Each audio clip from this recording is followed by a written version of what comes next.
अस्सलामुअलैकुम व्यूअर्स, कैसे हैं आप। उम्मीद करती हूँ आप बिल्कुल खैरियत से होंगे। मैं हूँ नसरीन और आप देख रहे हैं ईटिंग गुड।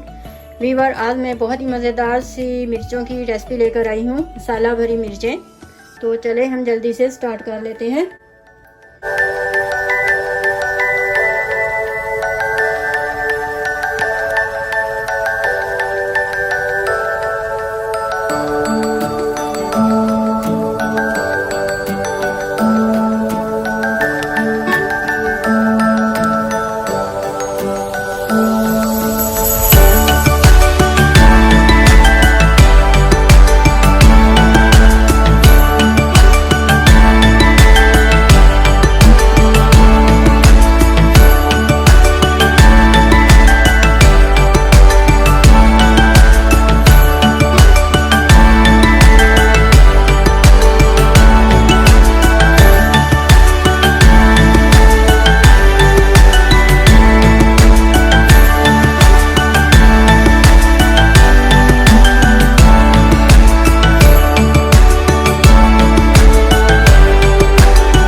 बस हमारी मज़ेदार सी मसाला भरी मिर्चें रेडी हो चुकी हैं। उम्मीद है आप लोगों को बहुत पसंद आएगी। ज़रूर ट्राई कीजिएगा और मुझे फीडबैक दीजिएगा। मेरी वीडियो अच्छी लगे तो लाइक करें, सब्सक्राइब करें और बेल आइकन को क्लिक कर दें ताकि मेरी हर आने वाली नई वीडियो आप तक पहुंचे।